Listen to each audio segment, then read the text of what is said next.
21 फरवरी यानी आज आंदोलनकारी किसान भयंकर तैयारी के साथ दिल्ली चलो नारा देते हुए पंजाब हरियाणा बॉर्डर की तरफ पहुंचने की पूरी कोशिश कर रहे हैं। जेसीबी, पॉकलेन, हाइड्रा जैसी बड़ी बड़ी मशीनों के साथ बॉर्डर की तरफ लेकर पहुंचने की कोशिश।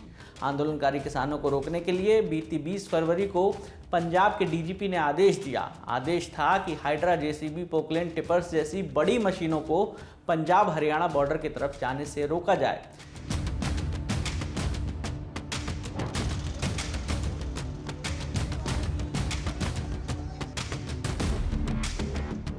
बता दें, जब यह आदेश दिया गया था उससे पहले ही आंदोलनकारी किसान बड़ी बड़ी मशीनों को बॉर्डर की तरफ लेकर पहुंचने की कोशिश कर रहे थे। किसान नेताओं और सरकार के बीच एमएसपी समेत कई मांगों पर कोई सहमति नहीं बनी थी, जिसके बाद किसानों ने 21 फरवरी को दिल्ली चलो के नारे के साथ बढ़ने का ऐलान किया था। इस किसान आंदोलन का असर उत्तर प्रदेश में भी दिख रहा है। उत्तर प्रदेश के सभी जिलों में आज डीएम दफ्तरों के बाहर भारतीय किसान यूनियन का प्रदर्शन हो रहा है। किसानों ने नोएडा में डीएम दफ्तर के बाहर ट्रैक्टरों के साथ प्रदर्शन किया। जानकारी के मुताबिक किसान शंभू बॉर्डर पर प्रशासन द्वारा बनाई गई सीमेंट की दीवारों को तोड़ने के लिए कई पोकलेन मशीन ले आए हैं। इन मशीनों से किसान दीवार तोड़कर दिल्ली कूच करने का प्रयास करेंगे। उधर किसानों की तैयारी को देखते हुए हरियाणा पुलिस और पैरामिलिट्री फोर्स भी अलर्ट पर है। शंभू बॉर्डर पर सीमेंट के गार्डर, कटीली तारे बिछाकर 7 लेयर बैरिकेडिंग की गई है। केंद्र सरकार ने किसानों को 5 फसलों पर एमएसपी देने का प्रस्ताव दिया था, लेकिन किसानों ने सभी फसलों पर एमएसपी गारंटी की मांग करते हुए सरकार के प्रस्ताव को खारिज कर दिया था। आंदोलन पर अपनी बात रखते हुए किसान नेता जगजीत सिंह डल्लेवाल ने कहा, हमारी मंशा किसी तरह का भी अशांति पैदा करना हमारा निशाना नहीं है, ना कोई हमारी इसके ऊपर कोई प्रेस्टीज इशू है कि हम तो ऐसा किए बगैर रह नहीं सकते। लेकिन बात ये है कि हमने दिल्ली जाने का प्रोग्राम बनाया, ये आज से नहीं बना, ये 7 नवंबर की हमने कॉल दे रखी है। 7 नवंबर से लेकर अगर आज सरकार ये कहे कि समय कम है हमारे पास, तो मुझे लग रहा है सरकार की ये टाल मटोल की नीति है। सरकार को ऐसा ना करते हुए देश के किसान मजदूर के पक्ष में फैसला लेना चाहिए। किसान देश का किसान है, देश के किसान ने देश को सेल्फ डिपेंड किया है, दिन रात मेहनतें की हैं। 7 लाख के करीब आज तक किसान सुसाइड कर चुका है। लेकिन ऐसे हालात में भी अगर सरकार किसान से बात करने की बजाय ऐसा प्रबंध करे कि किसानों को रोकने के लिए इतने बड़े बैरिकेड्स लगाएं, तो ये उचित बात नहीं होती। हमारा निवेदन है कि हम शांतिपूर्वक ढंग से दिल्ली जाना चाह रहे हैं। सरकार कृपया हमें खुद ब खुद अपने वो बैरिकेड्स हटाते हुए दिल्ली जाने की अनुमति दे, वहाँ दिल्ली बैठने की व्यवस्था बना दे। हमें कोई दिक्कत नहीं है, लेकिन अगर फिर भी नहीं ये सरकार करना चाह रही, तो फिर हमारी मांगे हैं वो मान ले।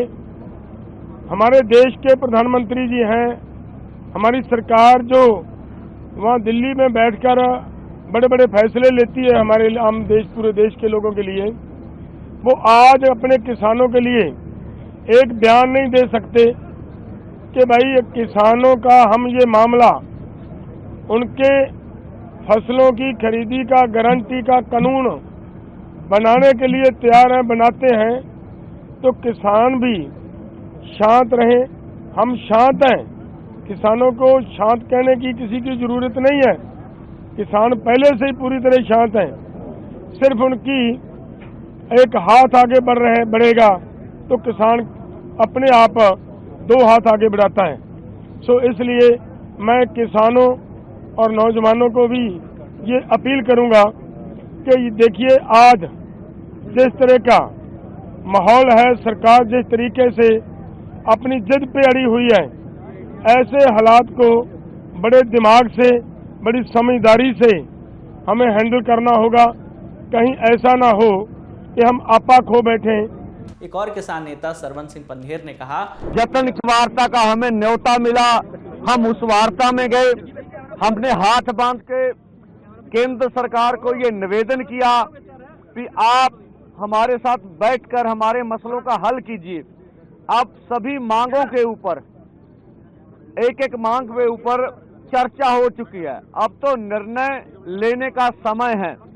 अगर केंद्र सरकार का हेड ऑफ स्टेट आगे आए और वो कहे कि हम एमएसपी गारंटी कानून बनाने के लिए तैयार हैं, ठीक है, आगे इससे आगे बढ़ा जा सकता है और स्थिति को शांत किया जा सकता है। जो हमें नजर आ रहा है, यहाँ एक एक माँ का एक एक बेटा है। हम अपनी ओर से बिल्कुल पीसफुली रहेंगे, पर जो हमने देखा कि केंद्र अर्धसैनिक फोर्सों के द्वारा किसान और मजदूर की आज खून की होली खेलेगा। हम कहते हैं आपका दायित्व बनता है। हमने भी प्रधानमंत्री बनाने के लिए वोट डाली होगी, दी होगी। ये देश सभी का है, प्रधानमंत्री सभी के हैं। उनको आगे आके परिस्थितियों को संभालना चाहिए और हमारी मांगे मान लेनी चाहिए। 1.5-2 लाख करोड़ रुपया ज्यादा बड़ी रकम नहीं है। इसके ऊपर 60% किसान निर्भर कर रहे हैं। खेत मजदूर जोड़ लें तो देश की 80% आबादी बनती है। तो हमारी पूरा प्रयास है कि पीसफुली रहेंगे, अथवा अगर केंद्र को ऐसा लगता है अभी मांग मानने में कोई उसे दुचित्ती आ रही है, तो हम कहते हैं प्रधानमंत्री जी, संविधान की रक्षा करना आपका दायित्व है। आप संविधान की रक्षा कीजिए। हमें पीसफुली प्रोटेस्ट करने के लिए ये नाका खोल के दिल्ली जाने का इजाजत दे दीजिए। ये संविधान है क्या देश के किसान मजदूर का? इससे गतिरोध खत्म हो जाएगा और आगे भी हमारे जवान है, इधर किसान है, वो भी हमारे परिवारों से है, हम भी अपने हैं। इसलिए हम नहीं चाहेंगे कि हम ऐसा कुछ हो तो जो देश को आज दुखद तस्वीरें देखने में सामने आए, और हम अपनी ओर से कोई प्रहार नहीं करेंगे, पीसफुली रहेंगे।